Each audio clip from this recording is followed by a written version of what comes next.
What did you want to become a Pokemon trainer for? For fans of the series, this really is the age-old question. Are you in it for the strength, the thrill of battle, for the travel, the companionship? Or are you there for the collecting? The Pokedex, the digital Pokemon encyclopedia, has always been at the heart of Pokemon. Back in the mid-90s, it was a high-tech piece of equipment that could photograph and record every unique Pokemon a researcher or 10-year-old with a staticky rat would come across. Nowadays, in the smartphone age, the novelty is worn off a little, and the Pokedex is basically just iNaturalist. But what if someone completed iNaturalist? I've had lofty goals of a full national dex completion in my time. None would ever amount to anything. Even in Red and Blue, where it's the easiest. I just couldn't get friends to cooperate and coordinate well enough to get it done. But there's another way to complete the Pokedex, dear listener. Another way that doesn't involve the video games at all. 7 binders, 8 generations, 9 regions across the Pokemon franchise, 31 Gigantamax forms, 43 Mega Evolutions, the complete Pokedex.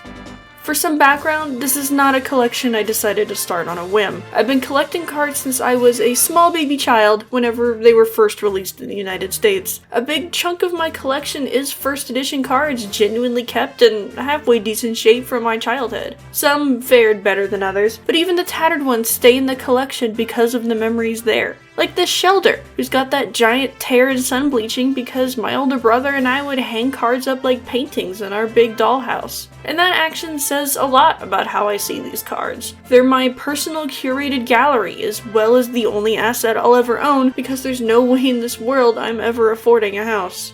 Let me take you through some of the highlights. First off, the Kanto binder is massive. 151 Pokemon is a lot for a region on its own, and then on top of that being the first generation, it's been iterated on so much that there's so many good cards I just want to save. First we have this Charizard. Not the Charizard, but an original base set 2 by artist Mitsuhiro Arita in pretty shape condition is still a lot if you ask me. A friend mailed this and a couple other cards to me in college after asking out of the blue if I wanted some old childhood cards they found, and bless them for it.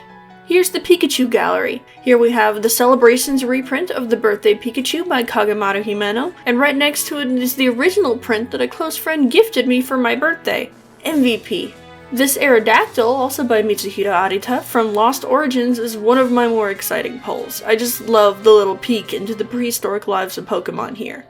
My Dragonite, and here we have the old first movie promo by Toshinao Aoki, which I did see in theaters, and this Hollow Rainbow by Kagamaru Himeno, which neither I nor my brother have any memory of ever owning. My best guess is that it just appeared one day to bless the collection. And here in the back we have a lot of the Southern Islands set by Keiko Fukuyama and Naoyo Kimura that I just happened to have by chance. And in the very back of all of the binders is all of the trainers, support cards, and what have you that have to do with that region. On to Johto, where the main event is the complete unknown alphabet, including punctuation. That little J gave me the runaround, I tell you what. And here in the back is the Entei movie promo for the 3rd movie. Hoenn gives us a good peek into Mega Evolutions.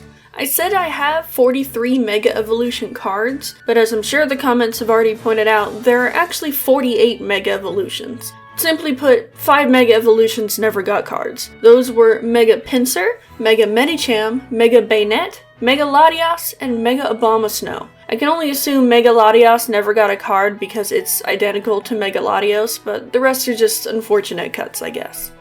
Sinnoh, much like the region itself, is an oddball part of the collection. I actually took a break from collecting in this era, and by break I mean my parents refused to buy cards for me anymore. Most Hoenn and Sinnoh era cards I have were traded on a school bus or just plain newer. I've been doing my best to preserve and showcase a lot of original era cards though, just as much as the new stuff. I've been doing that with all the binders, but people remember the Gen 4 era of cards very fondly, so this felt like a good place to brush on it. Getting the Mega Evolutions for this gen was a massive pain, mostly in the wallet. Turns out Lucario and Garchomp are pretty popular. Also, fun fact, only 1 Mantike and 1 Bonsly card were ever printed in English, both drawn by Midori Harada. I am so sorry for making you look at this Bonsly. How about this Manaphy instead? Unova is when I got back into collecting, and with a whole new Pokedex, this one is pretty bulky too. It also has two of the most tender cards I've ever seen, this Leaveney and this Zorua, both by Kodama. Peace and love on planet Earth, man. This Zorua by Hitoshi Ariga also sparks so much joy. I also have this Hydreigon by Kawaii that I got at a tournament for free that has "thank you" stamped on the side. One little aside that comes up in Unova, this collection is meant to be every Pokemon in every form, barring sexual dimorphism because that doesn't really come up much in the cards. But in this collection, Autumn, Deerling, and Sawsbuck are very obviously missing. This is because the Pokemon Company hates me personally and wants me to suffer forever. I've done the digging, and to my knowledge, Autumn Sawsbuck has never been printed ever. If you can find evidence of one, please contact me immediately. There is an Autumn Deerling by Koki Saito in Waku Waku Exciting Battle for Everyone. This is a black and white era set released only in Japan. Some of the cards from this set were translated into other English sets, and others are worth a pretty hefty price on eBay. But this card, this little Deerling, was so common and invaluable that it isn't available on any sales website I have searched. This image from Pokelector.com is the only proof I have the card even exists. I am looking for my son. If you have seen him, please contact me immediately. Please, almighty internet, come through for me in my difficult time. Deliver to me the son who is so rightly mine. Give it to me. Gimme! Also, look at this pretty Reshiram by Kagemaru Himeno.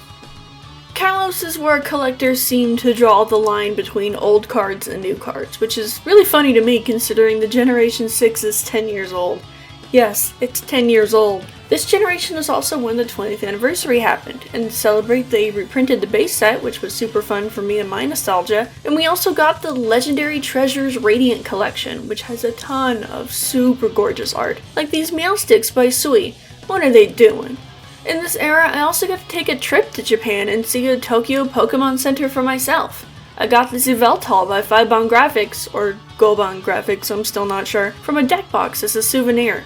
At the start of the Alola binder, you'll see my small Litten collection, and all will be explained there eventually. Also, my Stuffle and Bayware collection. Actually, let's go back to the Littens. The Litten line cards by Narumi Sato, Ghidorah, and Hideki Ishikawa from the Silver Tempest set are just chef's kiss. They're perfect. They're all three moods of cat. They also show a great side to Pokemon, which is just Pokemon being little animals, little creatures. I absolutely love it. The Celebration set Cosmog, Cosmoem, Lunala, and Solgaleo by Kirisaki are also absolutely precious. I love you, Lily. You're doing so great, sweetie.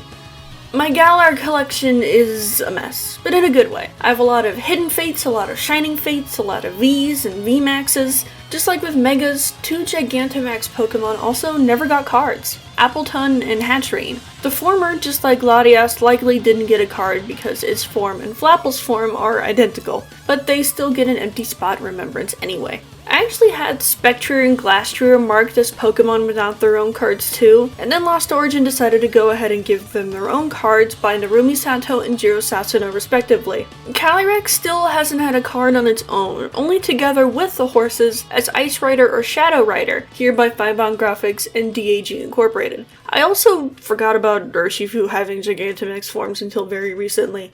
Oops. Hisui is a short but fun romp.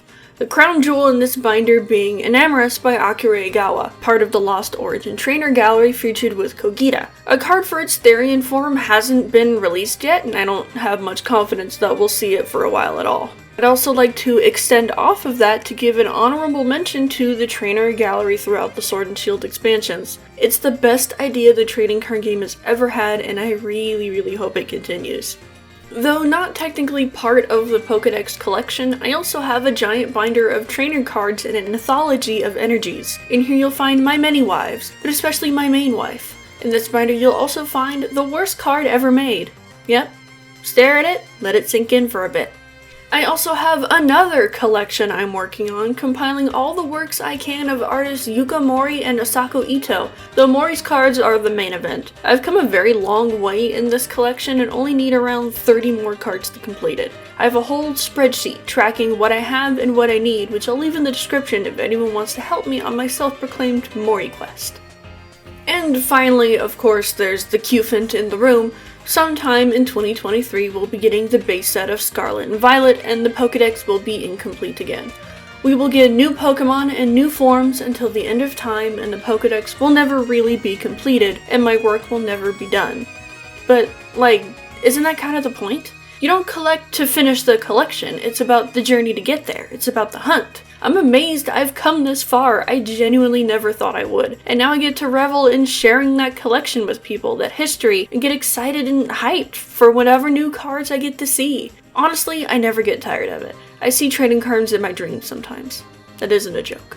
And that's all I really have to share for now. Thanks for joining me for this shorter little video. I'm just excited and I really wanted to talk about it and share my collection with you all. If you want to talk to me about it more, I stream a couple times a week on Twitch and I post the VODs here. You can DM me on Instagram where I post my own art, even custom trading cards sometimes. I also run a blog on Tumblr where I post card art that I've personally scanned, and you can follow if you want to be more acquainted with the art gallery side of collecting. And lastly, none of my videos are monetized, and I have no plans to monetize them or ever have any sponsors, so if you want to support me, please consider checking out my store. I have lots of cool little fandom things, especially a lot of Pokemon things you should check out, and you can even buy some random lots of my comments there. I also have a Ko-fi page where you can drop a little tip if you like what I'm doing. It all really helps me to keep making this stuff. Thank you so much, have a lovely day, and don't forget to be kind to each other.